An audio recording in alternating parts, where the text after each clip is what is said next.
Assalamualaikum warahmatullahi wabarakatuh.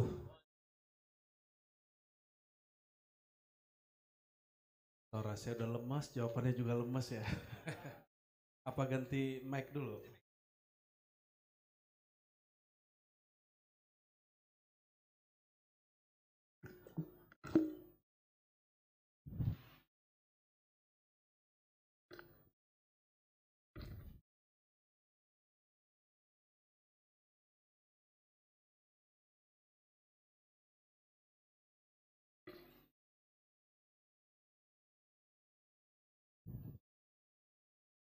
Alhamdulillah Rabbil Alamin.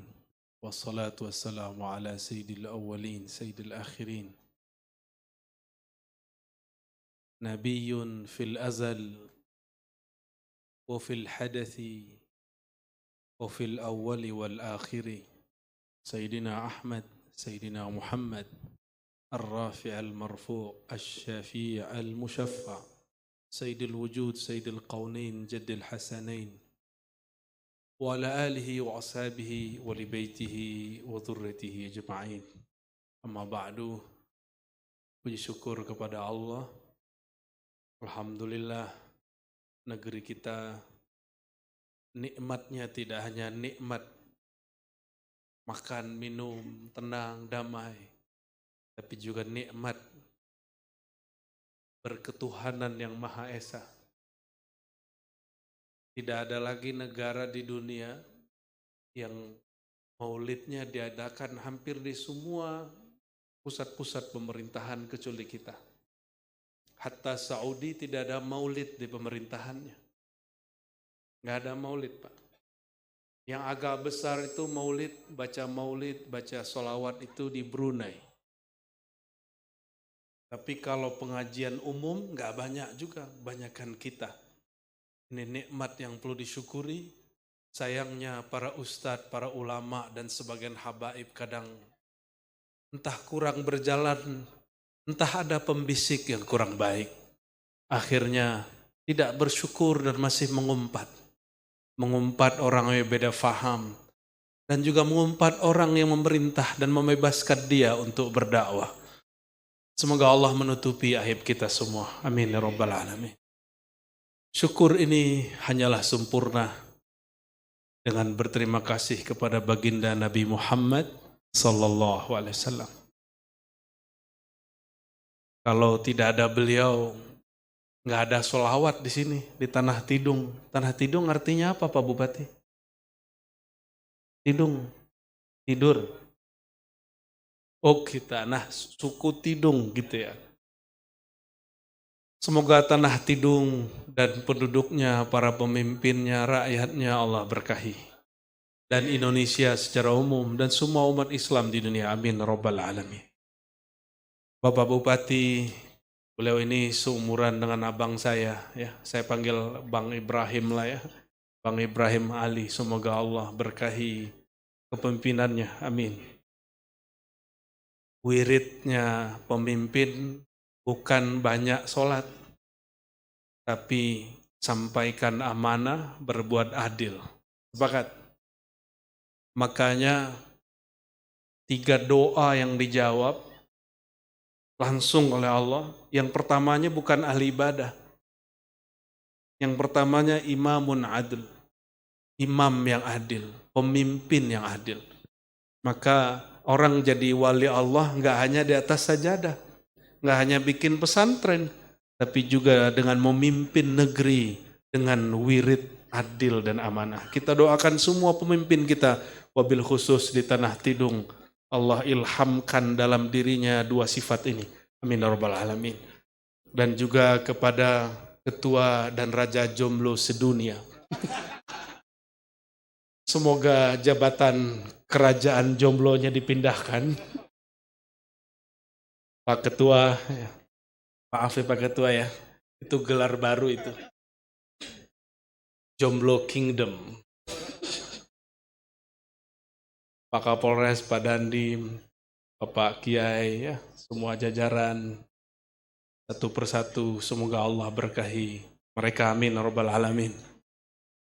Di Indonesia, kita kalau buat pengajian, Ini nikmat nih Kiai, para habib, para asatis. Tidak perlu buat surat izin mengajar, nggak perlu. Benar nggak?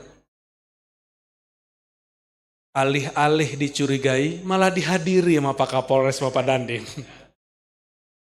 Kalau buat pengajian di negeri yang lain, yang katanya Islami, kita dicurigai. Malah dibubarin kalau perlu. Malah dibatalkan kalau perlu. Nikmat gak Indonesia ini? Inilah rahasia ketuhanan yang Maha Esa. Saya bersyukur sekali ya lahir di Indonesia. Enggak seperti banyak orang yang mengatakan aku malu jadi orang Indonesia. Red. Dia enggak tahu deh nikmat hidup di Indonesia. Kita hidup santai masih makan, Pak. Benar enggak? Coba, negara mana yang maju di Asia Tenggara? Coba sebut. Ada negara maju di Asia Tenggara? Sebut. Oke. Emang di situ kuat hidupnya? Gak bisa hidup di Indonesia. Dipakaikan gaya negara itu gak bisa. Hidup tinggal di apartemen, rumah susun. Ya, hari-hari ketemu tembok lagi, naik lift. Begitu setiap hari, naik bus. Gak ada Gojek kayak di Jakarta. Ya, GoFood gak ada. Alhamdulillah negeri ini Allah berikan nikmat luar biasa. Tetapi qalilan, sedikit sekali ya. Qalil. Apa yang qalil? Orang-orang yang bersyukur. Oleh karena itu ada seorang ulama salafus saleh berdoa, Allahumma ja'alni min haula al-qalil. Qalilan ma tashkurun. Sedikit sekali kamu yang berterima kasih, bersyukur kepada Allah. Lalu ulama ini mengatakan, ya Allah jadikan aku orang yang sedikit itu. Dan syukur ini tidak juga sempurna kalau tidak berterima kasih kepada sesama manusia. Pilih nih ya, negeri perang apa negeri aman? Pilih mana Pak? Kalau anggota Pak Dandim semangat perangnya kayaknya kuat tuh ya.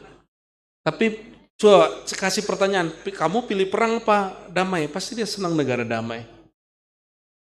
Banyak tentara mau perang stres dulu ya. Kita syukuri sekitar kita. Semoga Allah menambah keberkahan tiap hari. Amin ya rabbal alamin.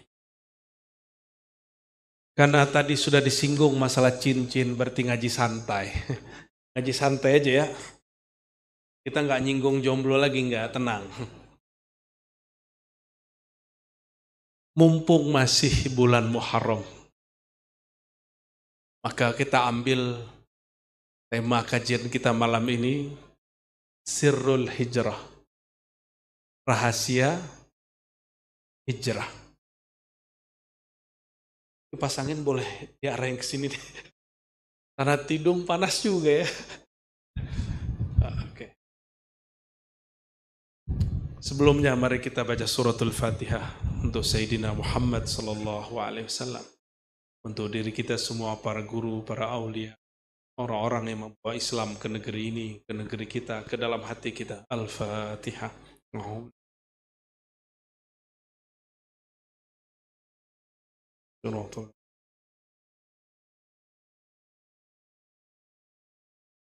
Satu kali Sayyidatuna Aisyah meriwayatkan sebuah hadis yang sahih.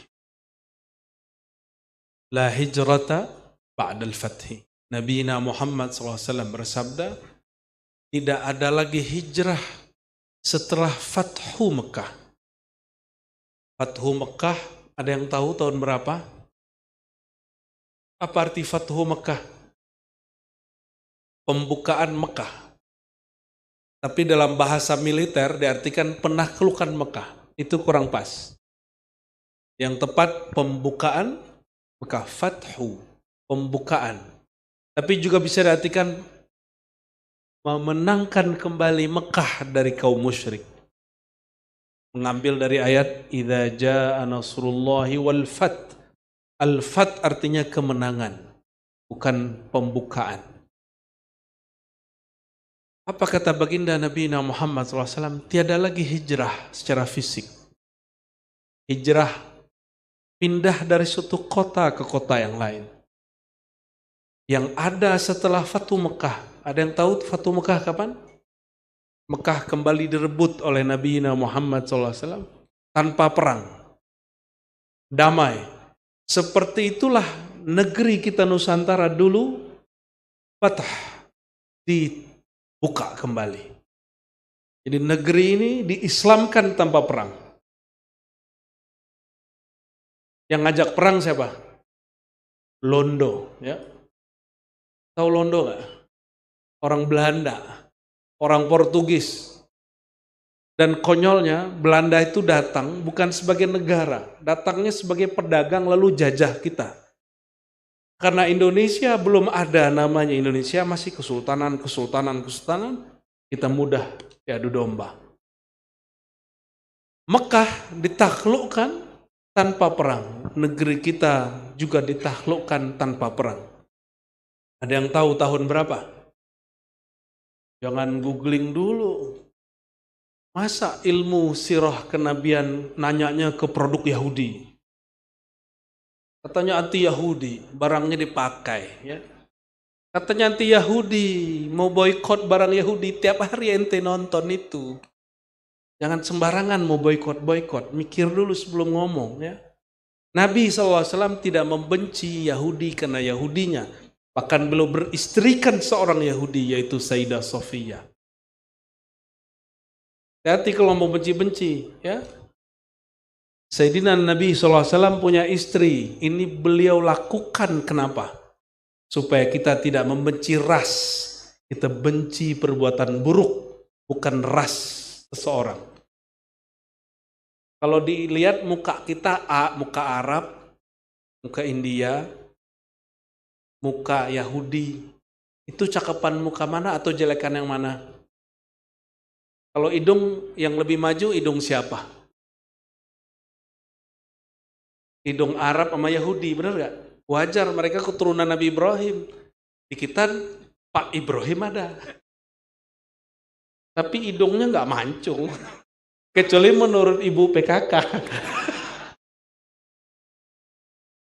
Maaf, Ibu Bupati.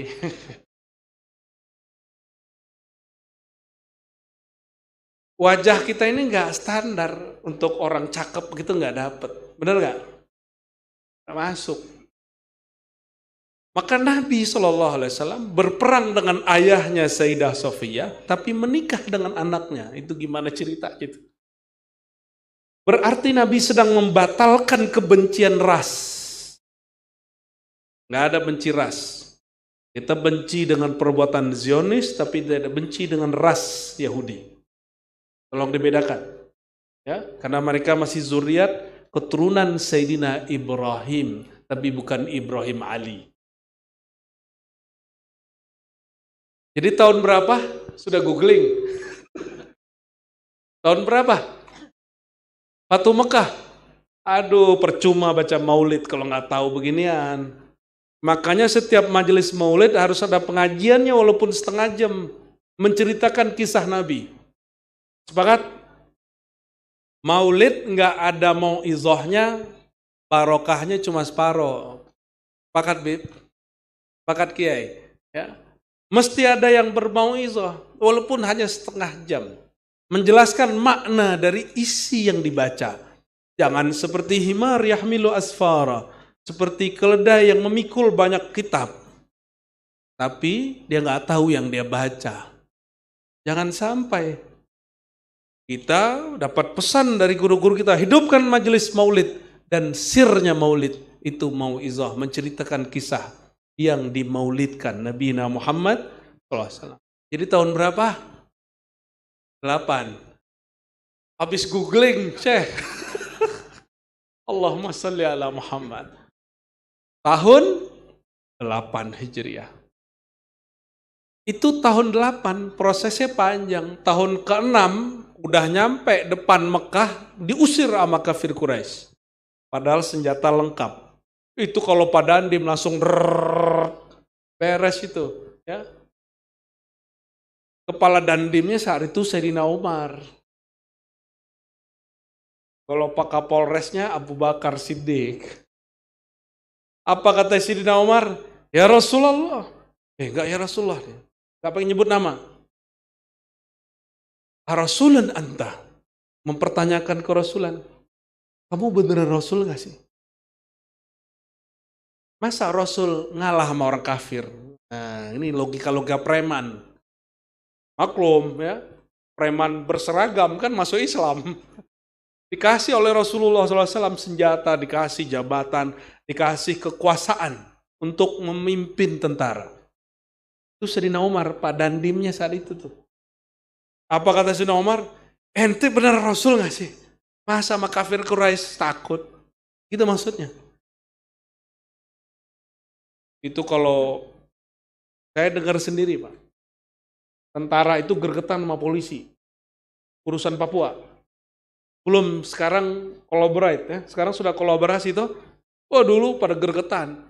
Nggak usah diserahin ke polisi, ke Brimob, serahin ke kita, kata Pak TNI. Ya iya Pak TNI kan langsung gitu. Tapi kayaknya nggak gitu-gitu juga. Sekarang banyak juga tuh yang jatuh. Tahun ke-6 gagal masuk. Dibuat perjanjian oleh kafir Quraisy nggak boleh masuk 10 tahun. Nabi terima. Nabi terima, Pak. Artinya apa? Orang benar nggak selalu menang di awal. Tapi kok muncul orang hari ini berpikir kalau kita benar mesti langsung menang. Itu nggak ngerti sejarah Nabi Muhammad SAW. Perhatikan ini ya. Akhirnya tahun ke-7, kafir Quraisy melanggar sendiri perjanjian yang dia buat. Nabi kirim sahabat Nabi dan bahkan beliau sendiri juga ikut berumroh. Umroh itu umroh pertama, umroh tahun ke-6 gagal. Sekelas Nabi membaca pesan langit itu bisa keliru menafsirkan. Bayangin coba. Ada perintah, pergilah umroh, pergilah haji. Nabi berangkat gagal. Tahun ke-7 baru berhasil. Sekelas Nabi, baca isyarat langit bisa keliru, apalagi kita. Apalagi kita. Maka kelirunya Nabi itu benar, supaya pelajaran jadi kaidah. Nabi pun walaupun terpelihara dari dosa, tapi tetap tidak dijaga dari kekeliruan.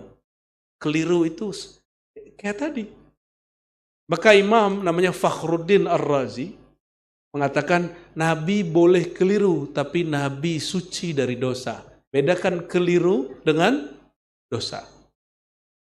Tapi Ibnu Taimiyah sahabat setelah itu kesepakatan Nabi boleh dosa tapi dosa kecil.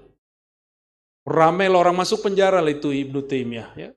Ghafarallahu lahu. Semoga Allah mengampuninya karena mengatakan Nabi boleh berdosa. Kita lagi nggak bahas Ibnu Taimiyah ya, nanti kepalanya panas. Karena pengikutnya Ibnu Taimiyah itu jadi yang kita sebut saudara kita Salafi. Teman-teman kita Salafi ini nggak ada yang berhati jahat, cuma dia belum cocok aja sama kita. Benar nggak? Ya, jadi jangan benci sama boy ya. Allahumma sholli wa sallim.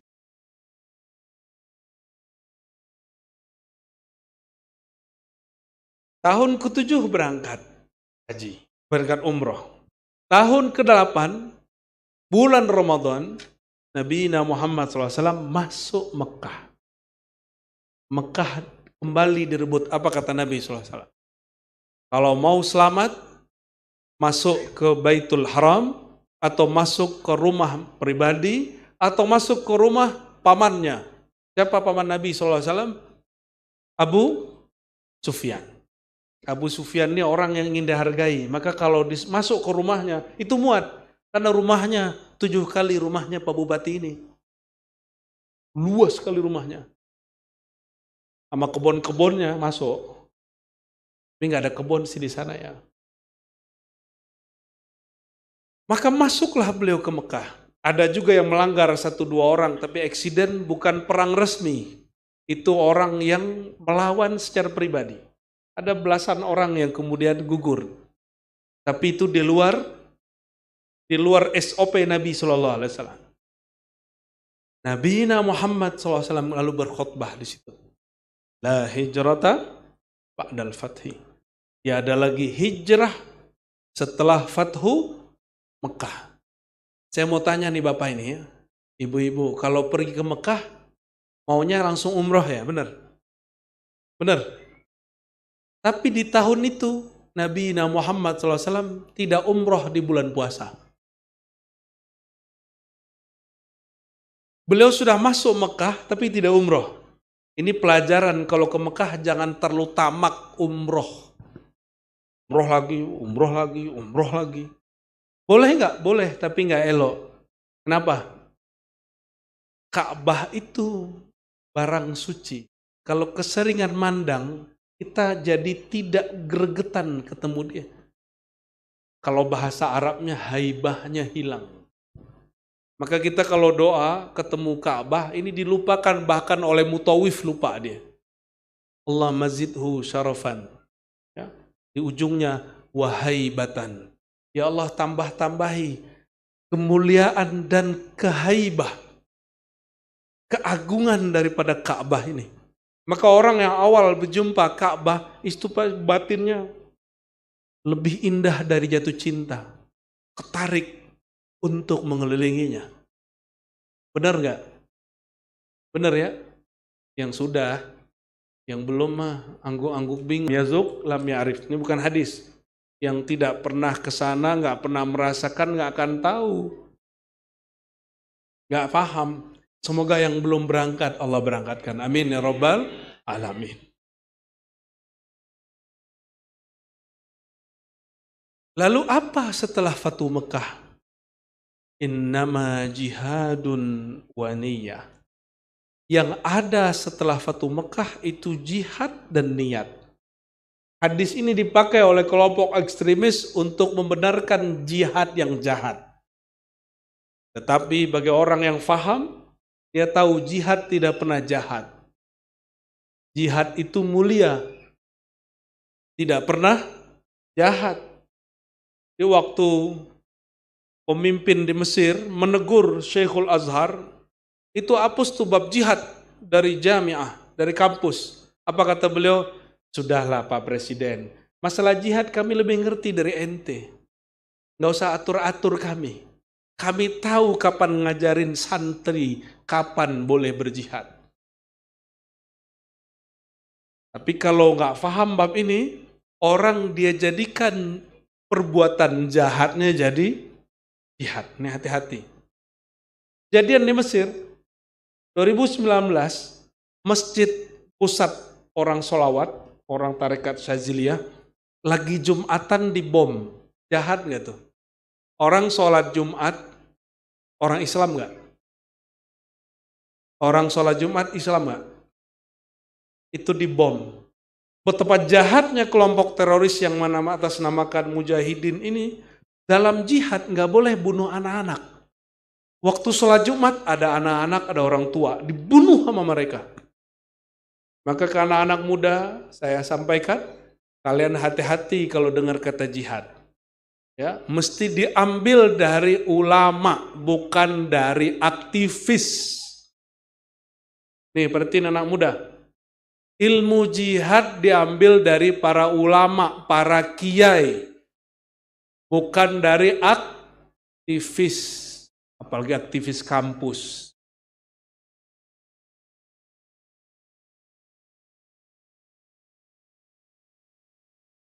Innama jihadun wa niyah.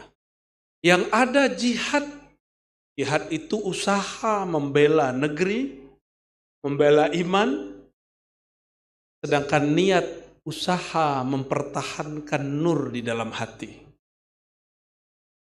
Berarti jihad dan niat itu isinya daripada hijrah. Jadi apa rukun hijrah? Rukun hijrah itu 2, ada jihad di dalamnya, ada setelah Fatu Mekah. Setelah Fathu Makkah, jihad yaitu berjuang mempertahankan negeri, mempertahankan iman. Yang kedua niat. Niat itu di mana? Di mana kalau kita berniat pakai apa? Kalau mau sholat niatnya di mana? Di hati. Kalau usoli itu niat bukan? Usoli gitu ya. Itu bukan niat, itu namanya talaffuz bin niyah. Melafazkan niat. Niat itu satu akar kata dengan nawatun, nuwatun. Satu biji yang tersembunyi. Di mana tersembunyinya? Fil qulub. Di dalam kolbu. Maka ulama kita semua dari dulu sampai hari ini, mereka sepakat, an-niyatu fil qalb. Niat itu di kolbu. Oleh karenanya, belajar ilmu kolbu wajib. Bukan sunat. Hukumnya wajib. Sholat nggak pakai kolbu, khusyuk nggak? Sholat nggak pakai niat, sah nggak? Oke. Syahadat, lisan baca asyhadu, hati tidak mengikuti. Munafik. Zakat. Nih, saya zakat nih. Pak Kiai, saya mau zakat. Dilafazkan, diniatkan. Tapi ini harta, gini dong. Nggak ada niat, nggak ada kalam. Sama-sama memberi, satu menyebut dan berniat, satu tidak berniat. Sama pemberiannya, yang pertama disebut zakat, yang kedua hanya disebut sedekah. Tidak makan pagi hari, ada dua orang, satu dia niat sebelum subuh, yang satu tidak berniat, sama-sama nggak makan sampai jam 12, sampai maghrib. Yang berniat disebut puasa, yang nggak berniat disebut diet. Betul? Ya, ada yang lagi diet nggak nih? Lagi ngecilin perut?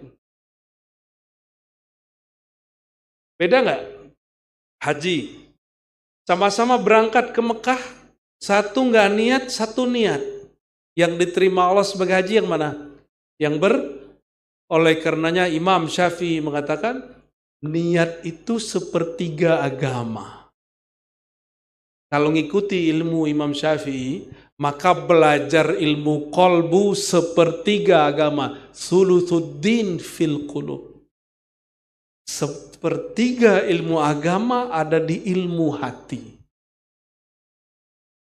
Jadi kalau ingin sempurna agamanya, mulai dari hati. Bukan dari kitab. Dulu sama Rasulullah SAW nggak ada kitab takrib. Nggak ada kitab Maraqil Ubudiyah. Nggak ada kitab Muhazzab, nggak ada Sahih Bukhari, nggak ada Sahih Muslim, nggak ada. Kitab itu di kolbu Nabi Muhammad SAW. Yang ada sekarang itu lembaran terjemahan dari isi kolbunya Nabi Muhammad SAW. Kalau disebut di Quran, Alif Lam Mim Dzalikal Kitab. Itulah atau inilah Alkitab. Coba bayangan anak hari ini disebut kitab, kebayang buku tebel-tebel dicetak di Jakarta, di Jogja, di Bandung. Benar ya? Percetakan apa? Sebutin percetakan yang tahu Pak Bupati apa Bupati? Percetakan Tanah Tidung, Press. Anak hari ini, bahkan bapaknya juga ikut-ikutan, bahkan ulamanya juga ikut-ikutan. Kalau disebut kitab yang kebayang lembaran-lembaran kertas. Padahal ketika disebut di Quran, dzalikal kitab, belum ada lembaran kertas. Yang ada lembaran ilmu di dalam kolbu baginda Nabi Muhammad SAW. Makanya Alkitab itu yang dimaksud kitab la raiba fih. Yang tidak ada keraguan. Ragu itu di kolbu apa di buku? Keraguan di mana? Di hati. Maka Alkitab di situ, Alkitab yang ada di hatimu, hai Muhammad. La raiba fih. Dan coba perhatikan kalimat berikutnya, hudan lil muttaqin. Hudan, hidayah, petunjuk. Di Quran surat Taghabun, wa may yu'min billahi yahdi qalbah. Siapa yang percaya kepada Allah, Allah bimbing, beri hidayah, petunjuk kolbunya. Berarti yang dapat petunjuk kolbu apa kepala? Kolbu. Maka mohon maaf, ngaji kitab mah orang di mana-mana banyak. Harusnya Indonesia ulamanya paling banyak karena pengajian kitab paling banyak di Indonesia. Bukan di Arab Saudi, pesantren nggak ada di Arab Saudi. Di Mesir nggak ada pesantren, coba ke sana. Yang sudah ke sono, jawablah ya. Nggak ada pesantren di sono. Di sono cuma madrasah. Ma'had-ma'had seperti kita, pesantren-pesantren, dayah-dayah, ya. Itu cuma ada di negeri kita. Harusnya kita lebih banyak ulamanya.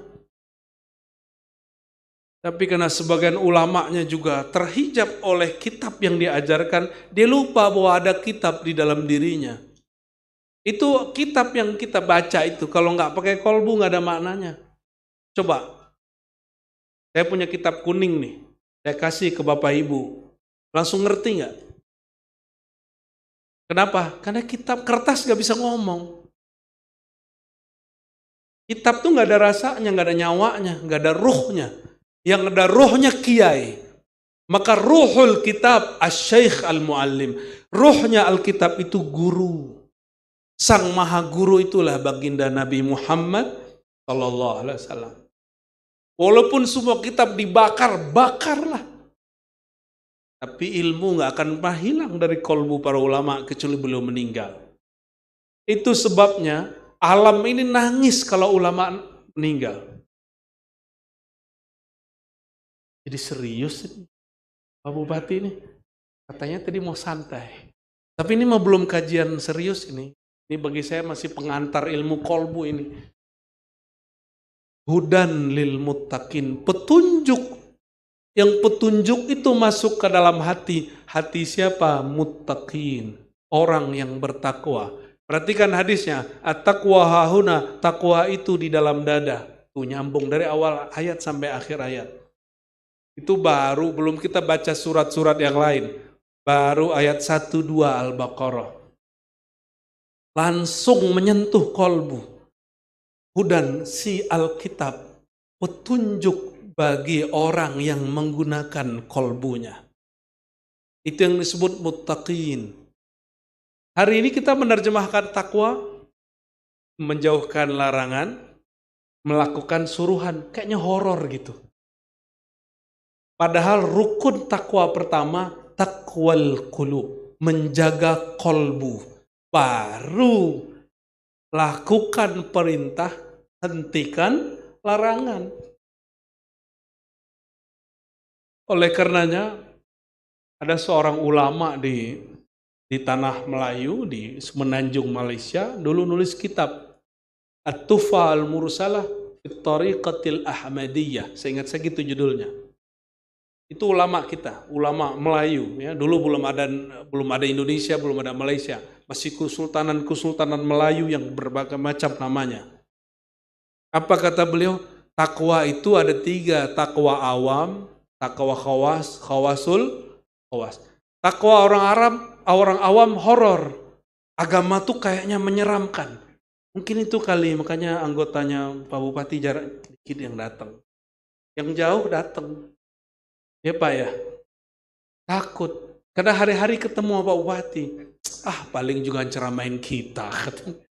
Ya, husnuzon mungkin lagi ada yang sakit. Mungkin udah capek kerja Pak Bupati. Terus seminggu kerja dikata-katain mau Pak Bupati kan. Udah ngikutin kemana-mana. Gak apa-apa lah mereka hiburan. Ya, kita husnuzon. Takwa yang pertama, takwa awam, takwa zohir. Lakukan perintah, hentikan larangan.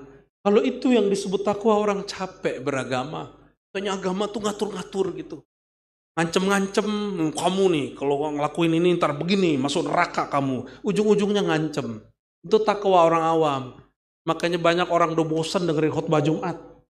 Ya, aku pada tiduran kan. Karena kita mendengarkan takwa awam. Dan yang paling lucu, sebagian kiai, saya yakin beliau nggak begitu nih ya. Kata sebagian kiai, udahlah gak usah ngaji-ngaji hati. Ngaji yang ringan-ringan aja. Yang ringan-ringan itu piye kiai? Nah ini takwa. Lah takwa itu ngaji hati kiai. Kita sebutin ke kiainya gitu. Dan mohon maaf, sebagian mu'alim guru ngaji membiarkan kebodohan ini merajalela di masyarakat. Umat Islam itu hanya cerdas maju ngaji ilmu hati. Maka setiap orang menghalangi mengkaji ilmu hati, itu orang kesurupan setan. Tahu kenapa?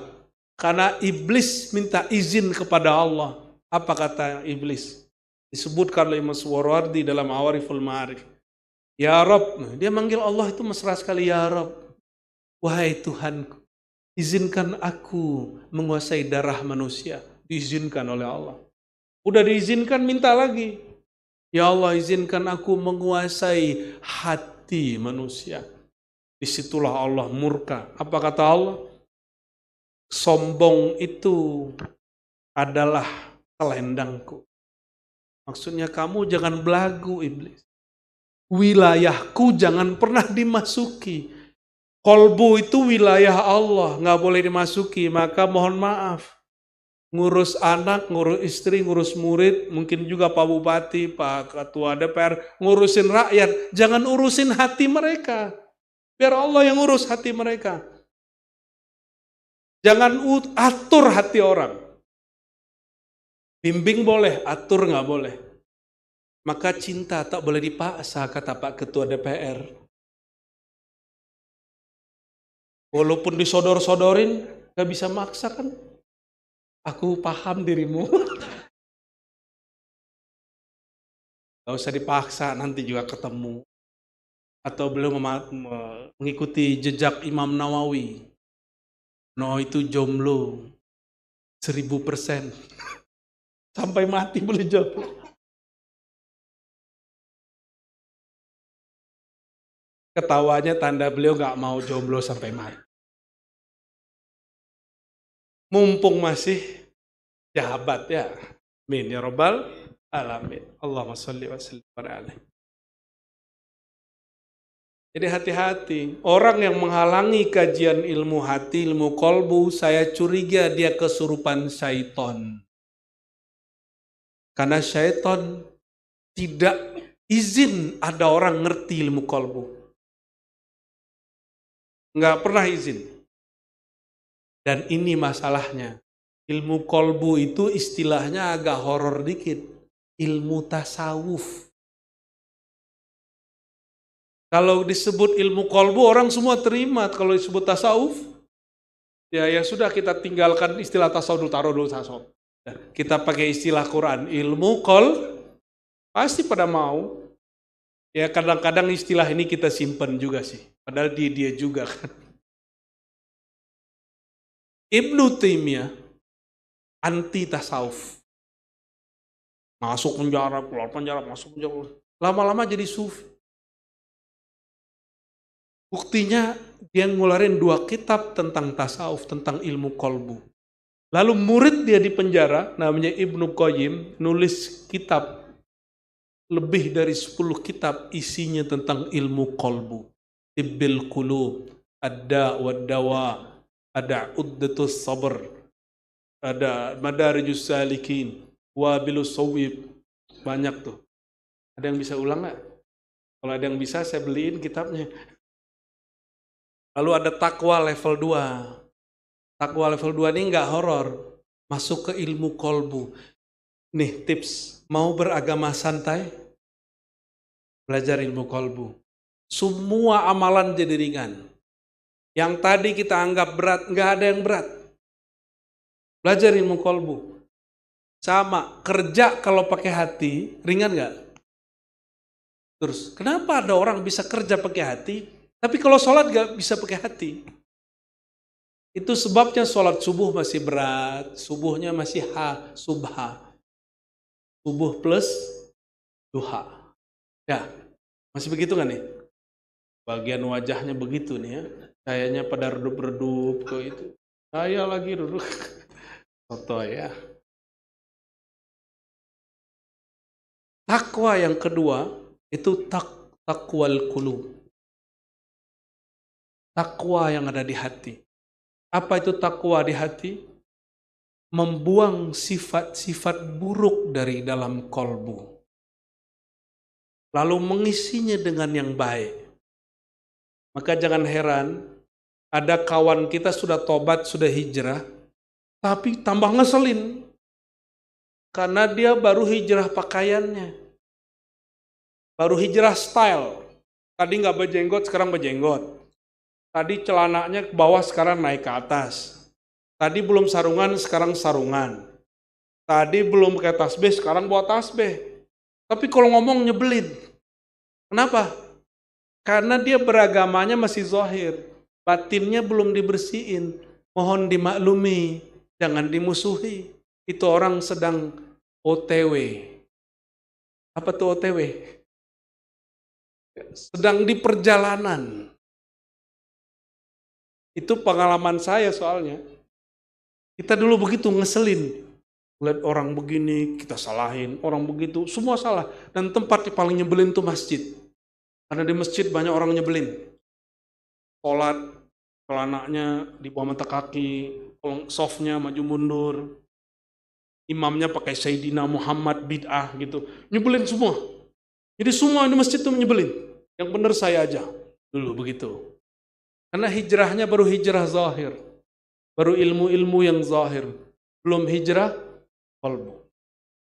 Nabi kalau ngurus Mekah Madinah pakai cara begitu, nggak mungkin 10 tahun di Madinah bisa kemudian menguasai Mekah. Nggak mungkin. Kita aja rusuh satu masjid ngurusin bid'ah sama sunnah. Benar nggak? Ini sunnah, ini bid'ah, ini sunnah, ini bid'ah. Rusuh. Maka kalau orang menggunakan cara itu berdakwah, pasti dia gagal. Nabi SAW berdakwah itu awalnya pakai kolbu, pakai akhlak. Akhlak buruknya dibersihkan, lalu akhlak yang baik dimasukin. Ini air bersih. Oke. Ada, nih bayangkan ada satu gelas, tempatnya kotor, lalu diisi air bersih. Mau minum nggak? Gelas kotor, diisi air bening, bersih. Mau minum nggak? Nggak mau, kenapa? Nyampur.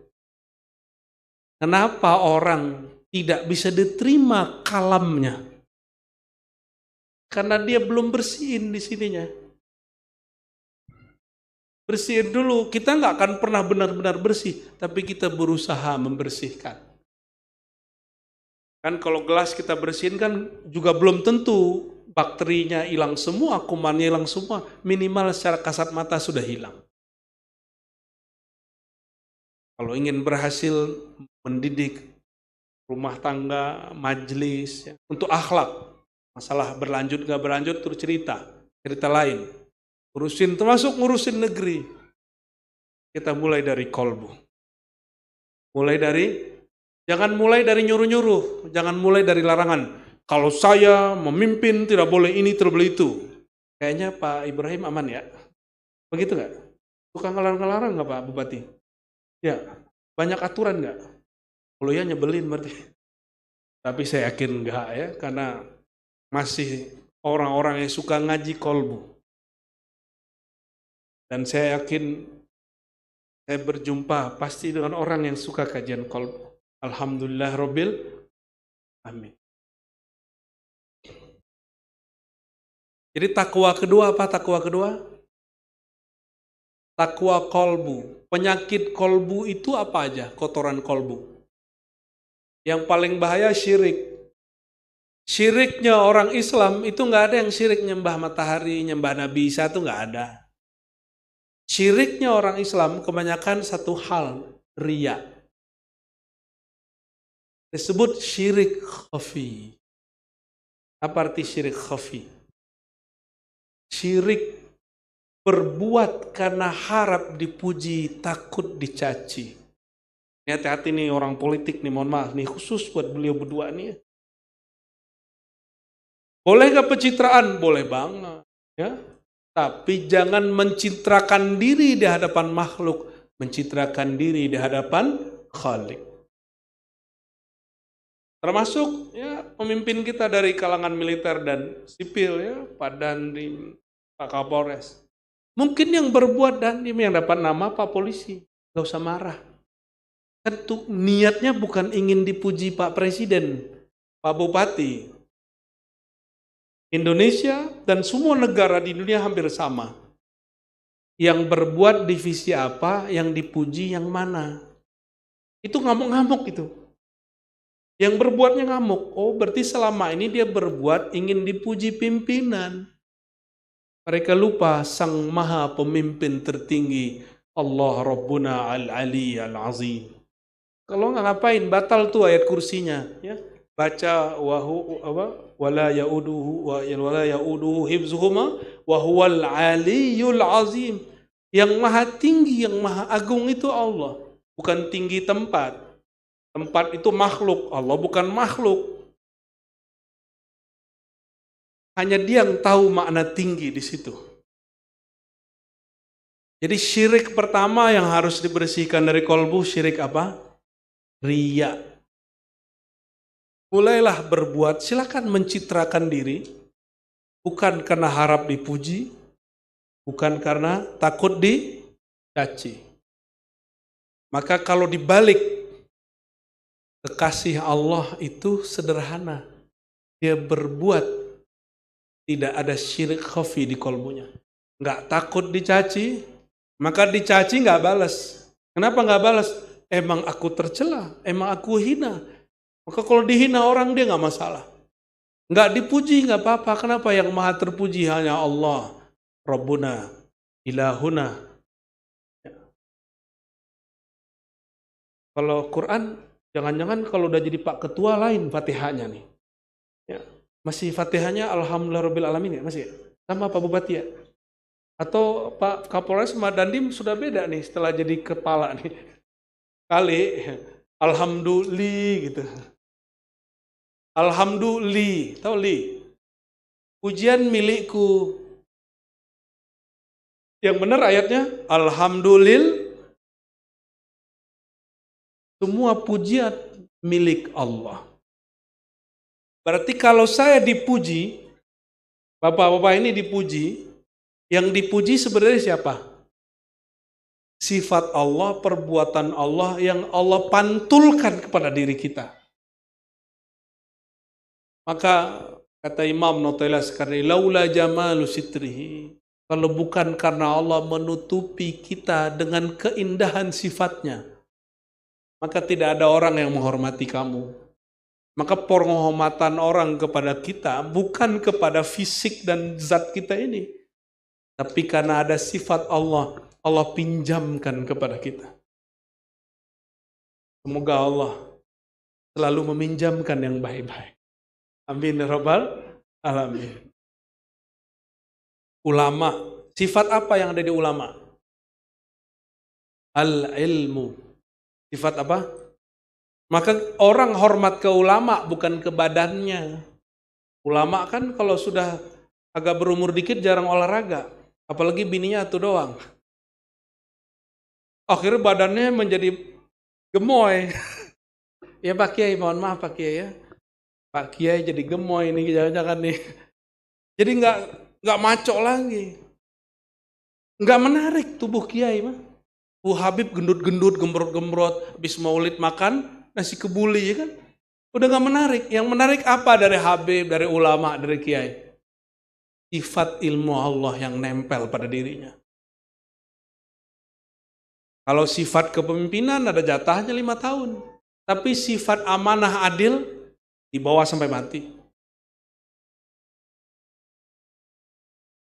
Jadi ketua MUI, berapa jatahnya Pak Kiai? 5 tahun. Ya, biasanya kalau santrinya masih ada, Pak Kiai aja sampai meninggal katanya. Tapi ilmu sampai mati. Nggak ada dipecat-pecat tuh. Orang alim tuh nggak ada masa jabatannya. Tak terhingga. Bahkan orang alim udah mati aja masih alim. Maka diziarahi orang. Di sini ada wali yang selalu diziarahi Pak Bupati. Ada toh? Kenapa orang masih ziarah ke beliau? Karena sifat ilmu Allah masih bersinar pada diri mereka. walaupun tubuhnya sudah mati. Tubuh tidak abadi, tapi sifat Allah abadi. Sifat Allah abadi nggak? Bener. Ada yang bilang sifat Allah nggak abadi. Itu orang sesat itu bang. Belajar sifat 20, Ahlussunnahnya nggak bener itu. Ya. Ngaji sifat 20 lagi. Itu takwa level 2. Itu baru bab 1 bab itu. Subbab daripada membersihkan kolbu. Syirik, khafi. Turunannya apa tadi? Riya. Kalau penyakit fisik, dokternya, dokter umum boleh. Kalau penyakit dalam, dokternya spesialis. Yang jantung nggak ngurusin paru, paru nggak ngurusin pankreas, pankreas nggak ngurusin yang lain-lain. Bayangkan, ilmu zahir, udah urusan dalam badan, itu sudah ada spesialisasinya. Kalau ada tumbuh cancer, itu yang bedah dokter umum apa dokter bedah? Berapa lama orang jadi dokter bedah? Dokter umum 5 tahun, koas, ya 6 tahun, 7 tahun.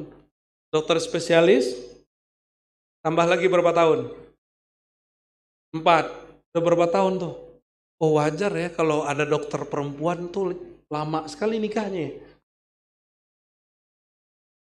Lama nikahnya.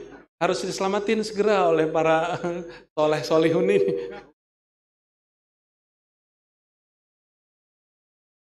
Ya mohon maaf. Padahal belum cerita loh. Itu baru penyakit zahir. Jadi mohon maaf saya sesama mu'alim kepada para kiai. Kalau guru kita nggak ngajarin ilmu kolbu, jangan ngurus kol. Dan ada nggak dokter umum ngelarang orang sakit dalam berobat ke dokter spesialis? Ada nggak? Kalau ada tuh dokter apa namanya? Dokter PA. Tahu nggak dokter PA? Nggak ada namanya dokter umum. Kalau ada penyakit serius terus dibilang udah sama saya aja beres.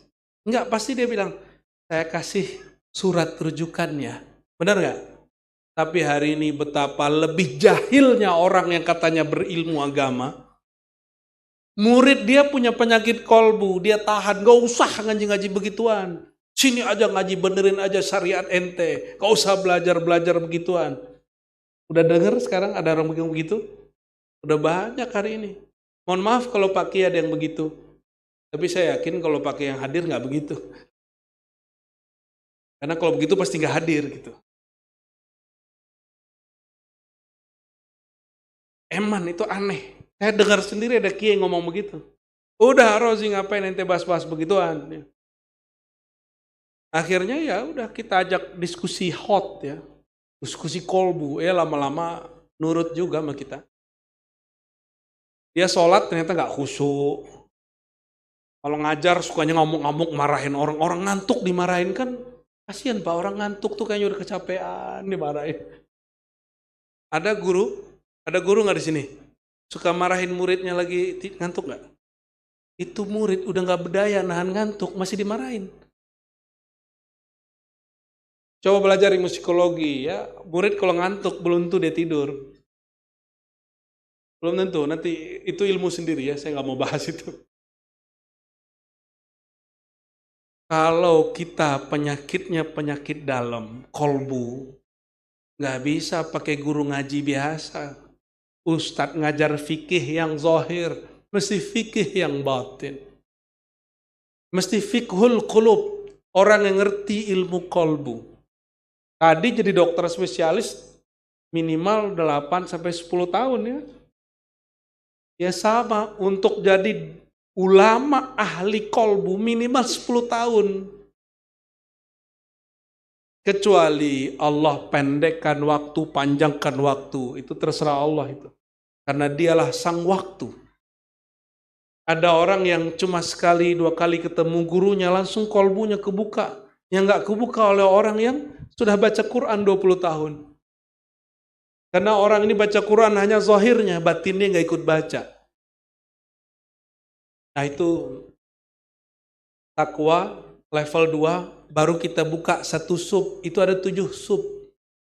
Kita tinggalin dulu ya, biar cepat selesai pengajiannya. Yang ketiga, takwa khawasul khawas. Tadi khawas, kolbu, itu takwa ruh. Kalau Syekh Muhammad Saleh tadi nyebut istilahnya lain. Dia nyebut takwa khawasul khawas. Itu kalau saya nyebutnya takwa ruh atau takwa sir asrar. Apa itu takwa rohani? Takwa sir. Kalau di kantor-kantor hari ini Pak Bupati udah ada ini belum? CCTV. Udah. Kalau ada spot CCTV-nya nggak ada, apa istilahnya? Blind apa? Blind spot. Itu pasti tempat paling kacau itu. Paling nggak disiplin. Semua pelanggaran ada di situ. Tapi kalau ada CCTV, itu semua orang kayaknya baik-baik, soleh-soleh. Jangan-jangan nih Pak Bupati nih, mohon maaf Pak Bupati, ASN-nya tegang karena ada CCTV itu. Sama Pak Ketua, anggota juga begitu. Tegang tuh diperhatiin terus. Itu namanya dalam ilmu rohani, muraqabah. Apa arti muraqabah? Dilirik, diawasi. Tapi karena hubungannya dengan Allah baru hubungan hamba dan Tuhan. Belum hubungan kekasih dengan yang dikasihi. Maka ketika diperhatiin yang muncul rasa takut. Nggak datang, lebih takut lagi. Datang tegang, nggak datang lebih menegangkan. Karena sekarang nggak ada CCTV, maka santai aja kan. Ada daftar hadir malam ini? Kan nggak ada juga. Nggak ada pakai apa? Fingerprint kan? Nggak ada. Itu menegangkan Pak. Saya keluar dari salah satu instansi, 2 instansi malah. Itu cuma karena fingerprint. Keluar saya kerja, saya nggak mau kerja di tempat yang diatur sama robot. Tapi ini jangan ditiru ya. Cukup saya aja. Maaf.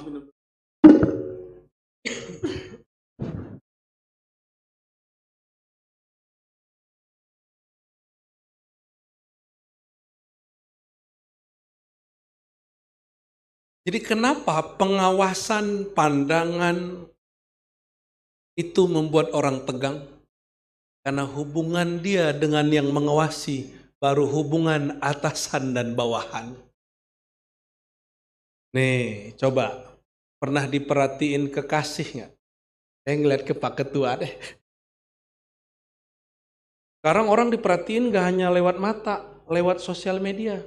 Kan ada cara ngecek siapa yang melihat kamu, yang visit kamu, yang like kamu. Ada loh sekarang. Cuma saya nggak ngerti yang begituan. Cuma kata temanku ada.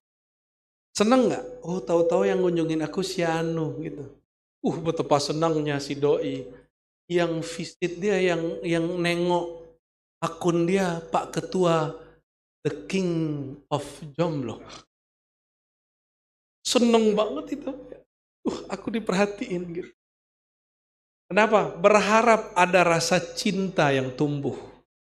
Apalagi rasa cinta itu sudah tumbuh. Ini beda laki sama perempuan. Laki-laki itu nggak suka ngasih perhatian-perhatian, gede ngapain, yang ngapain, bener nggak? Tapi karena ingin menurunkan grade ego, maka kita juga sering nanya, Neng lagi ngapain Neng? Ya, yang lagi ngapain? Itu Pak Ketua pasti jijik yang begituan tuh.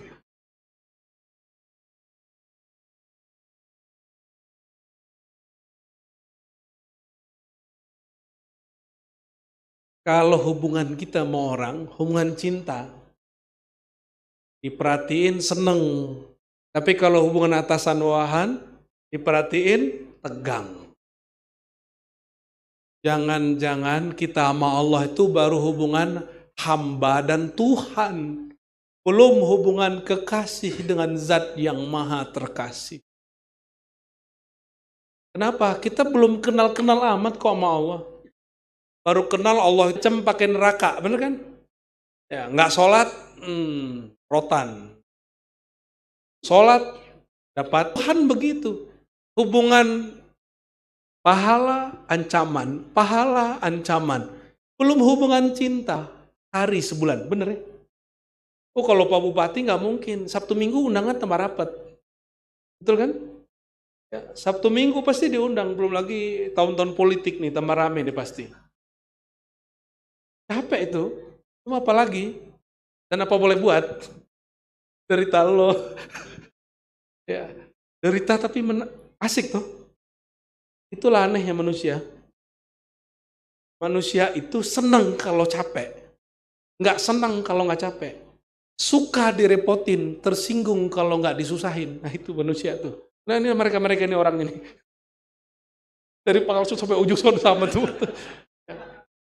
Kita kan kalau datang jauh ke orang kan repot. Kalau manusia yang normal nggak diundang tersinggung. Bener nggak? Lah, nggak diundang, tetangga diundang. Begitu, itulah manusia, rempong. Rempong tapi begitulah. Tercipta peradaban. Takwa level 3, itu takwa mahabbah, saya sebut istilahnya. Takwa bab cinta. Pernahkah Bapak Ibu Saudara ini mencintai orang tak dikenal? Nggak ada toh? Kita kalau cinta pasti kita kenal dulu. Mumpung masih jomblo kita tanya. Pak Ketua, seneng orang nanya namanya nggak? Pasti penasaran nama-namanya. Jatuh cinta nggak sama Rasulullah SAW? Maka kita cari namanya. Dan dalam kitab Maulid dari awal sampai akhir itu nama beliau semua. Ada nama yang bentuknya tunggal. Muhammad, Ahmad, Mahmud. Ada yang bentuknya kata majemuk. Bentuk kata. Bentuk kalimat. Ada yang bentuknya syair-syair. Semuanya tentang nama baginda Nabi Muhammad SAW. Kalau suka seseorang, senang nggak ngelihat fotonya? Senang. Kalau zaman-zaman kita remaja dulu, itu ditaruhnya di mana? Di dompet. Sekarang udah nggak tahu, anak-anak muda udah nggak ngerti. Karena naruhnya sekarang di handphone. Kalau ada tuh bapak-bapak ini naruh di dompet itu foto seseorang, jangan-jangan dia orang dulu, hidup zaman dulu. Allahumma sholli wa sallim wa ala.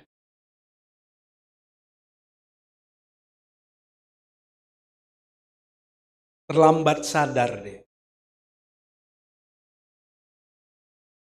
Takwa yang level ini yang mestinya kita sampai. Takwa level ini, orang sholat nggak ngerasa tegang. Sholat tuh nikmat sekali. Menafkahi kekasih, istri, anak yang dicintai, beban atau seneng? Seneng. Kalau anak kita berangkat pergi ke sekolah, kuliah, nggak minta duit, bapaknya teriak nggak, hore, gitu nggak? Hore, anakku nggak minta duit. Atau malah begitu orang tua sayang ke anaknya, Allah lebih sayang kepada hambanya daripada orang tua. Tenang, kalau ada orang ketinggalan rezekinya, Allah anterin dimanapun dia berada. Tapi juga sama, kalau jam kematiannya nyampe, dimanapun sembunyi, malaikat maut tembus. Karena dia nggak perlu pakai apa-apa mau datang. Sama rezeki juga begitu. Oleh karenanya, ini penting ASN harus dengar. Semoga sampai ya. Rezeki nggak pernah ketukar. Tunjangan nggak pernah ketukar. Jabatan promosi nggak pernah ketukar. Ini anggotanya Pak Kapolres, Pak Dandim ini banyak yang salah paham. Dia ngerasa kerja, tapi yang dipromisiin jadi letkol, jadi mayor, jadi kolonel, itu temennya. Apa katanya? Gue yang kerja, dia yang dapat. Nah ini kalah orang nggak kenal Allah. Orang nggak kenal Allah.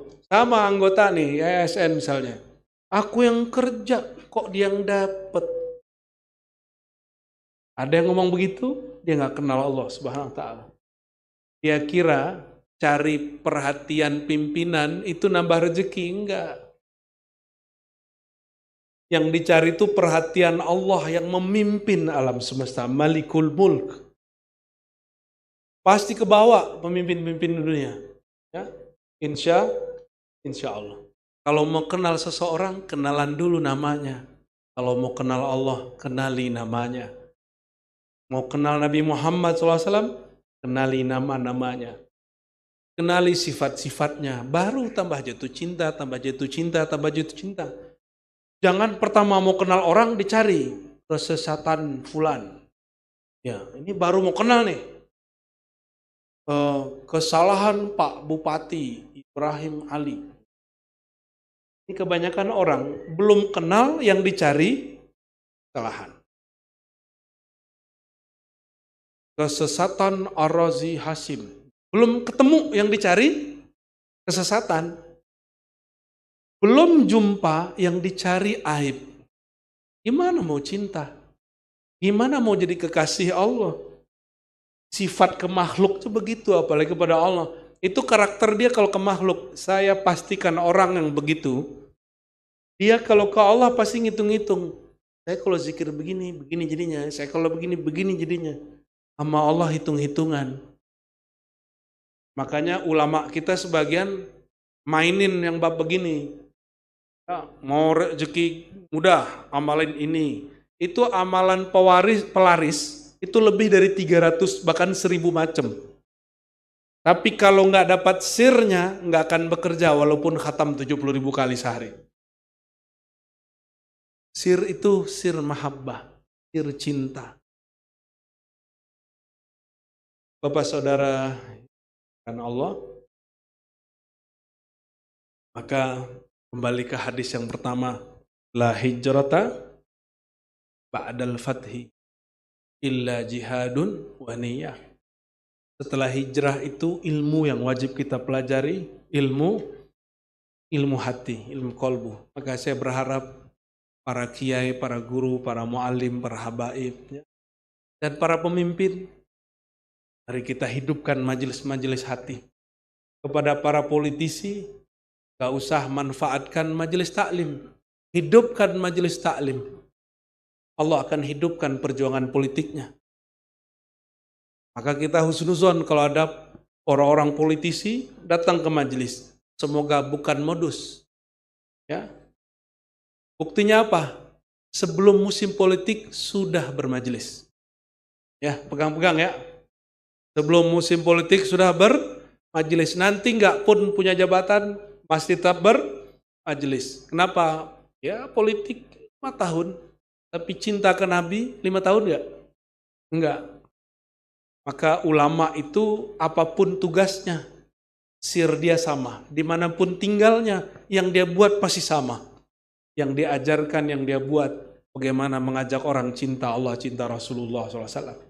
Kita doakan ulama umara di sini, Allah berkahi hidupnya, Allah berkahi pergerakannya, dan masyarakat di sini Allah tumbuhkan nur cinta kepada Allah, nur cinta kepada Rasulullah SAW.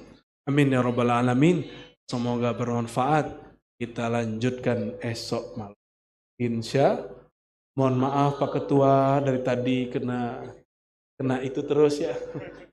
Gak apa-apa ya, biar cepat ya. Wassallallahu ala sayyidina Muhammad sayyidul wujud sayyidul qanain sayyidul hasanain wal alihi wa ashabi jema'in walhamdulillah rabbil alamin. Assalamualaikum warahmatullahi wabarakatuh.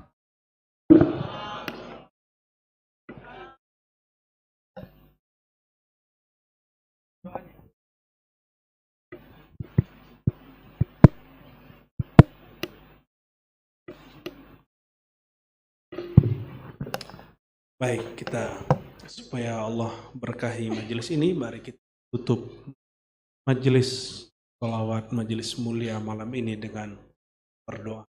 La ruhin Nabi sallallahu alaihi wasallam wa li jamil anbiya wal mursalin wal ulama'il amilin wal mujtahidin was sufiyin wal mu'minin wa ahlil tauhid wal muwahhidin وأئمتي وجميع مشايخنا وعلمائنا ومربي روحنا ومربي أرواحنا وإلى جميع عبادك الصالحين في مشارق الأرض ومغاربها أحياء كانوا أو أمواتا. الفاتحة.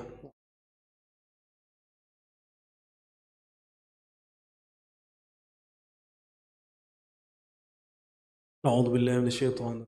بسم الله الرحمن الرحيم. Ya Allah, kami berlindung kepada Engkau dari keburukan diri kami, dari keburukan syaitan, dari keburukan selain Engkau. Allahumma lakal hamdu hamdan kathiran, Allahumma lakal hamdu hamdan tayyiban kathiran. Ya Allah, semua pujian milik Engkau, semua kebaikan dari Engkau, semua nur kebaikan bersumber dari Engkau. Falakal hamdu ولك الشكر كما ينبغي لجلالك وجمالك.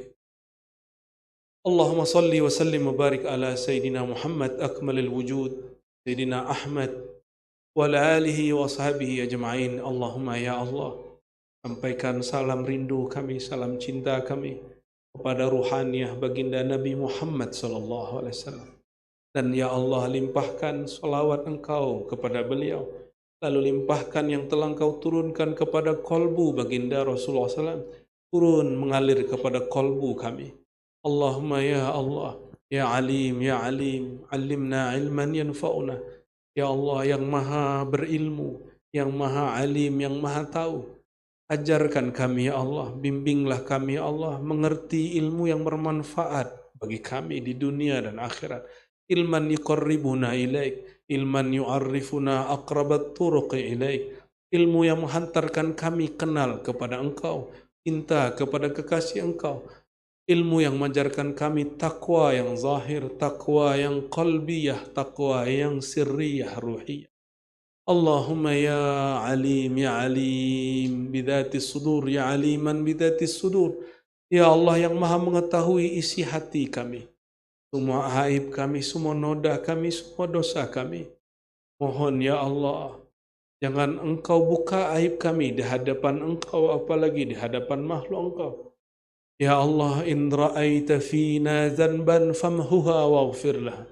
Ya Allah, jika Engkau melihat di kolbu kami ada dosa, di kolbu kami ada noda, di kolbu kami ada syirik khafi, ada iri, ada sombong, ada ria, ada ghaflah, ada hati yang busuk, hati yang berpenyakit, mohon ya Allah, bersihkan hati kami, sembuhkan penyakit-penyakit di dalam jiwa kami. Allahumma ya Allah, ya fa'alul lima yurid, ya fa'al lima yurid. Ya Allah yang maha berbuat sesukanya, semaunya, seridanya. If'al bina khaira, if'al bina khaira. Ya Allah yang maha berbuat, lakukanlah sesuatu yang baik bagi kami, yang kami pun menyadari kebaikan-kebaikannya bagi kami, keluarga kami, dan negeri ini. Allahumma ya sattar, ya dafi'al bala, ya qadimal ihsan, idfa' anna kulla syarrin, idfa' anna kulla bala'in. Ya Allah yang maha menolak semua keburukan, yang maha menarik semua kebaikan, yang maha mencipta segala sesuatu. Tolong ya Allah, jauhkan kami, keluarga kami, bangsa kami, negeri kami dari semua keburukan bencana, keburukan yang kami sadari, yang kami tidak sadari, keburukan bencana yang disebabkan oleh amar perbuatan kami sendiri. Allahumma ya Allah, ya Nur, ya Nur, ya man huwa nurun ala nur. Ya Allah, sumber segala cahaya, sumber segala sinar yang menerangi alam semesta. Nawwir qulubana. Mohon ya Allah, hati kami yang gelap ini Engkau terangi dengan nur hidayahmu, dengan nur ma'rifat cintamu, sehingga hati kami menjadi terang benderang, mengenal mana yang baik, mana yang buruk, mana jalan menuju Engkau, mana jalan yang menjauhkan kami daripada Engkau. Dan jika telah Engkau terangi ya Allah, lalu kami tetap memadamkan hati kami ya Allah, kami tetap bermaksiat ya Allah, maka ya Allah, ighfirna wajlubna wajzubna ilaika. Ya Allah, jika Engkau melihat kami melakukan satu perbuatan yang menyesatkan, perbuatan yang Engkau tidak ridhai, Mohon ya Allah jangan kemudian biarkan kami.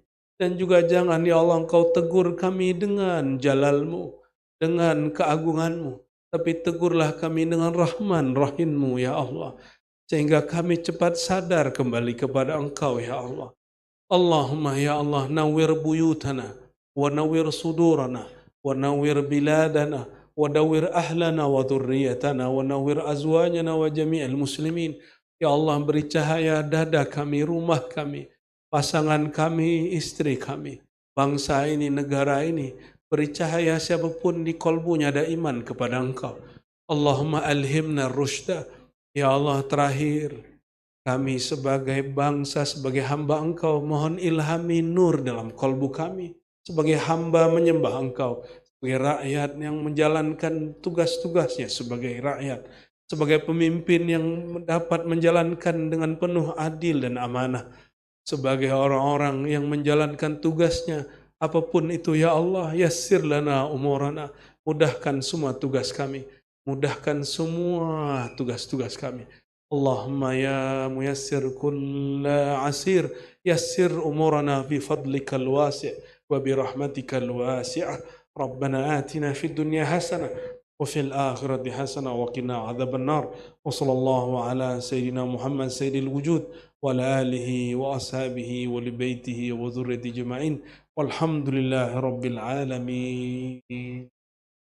Al-Fatihah.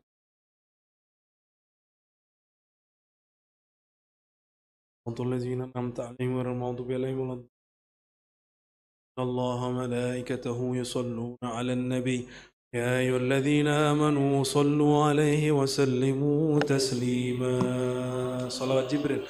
صلى الله على محمد صلى الله عليه وسلم. صلى الله على محمد صلى الله عليه وسلم. صلى الله على محمد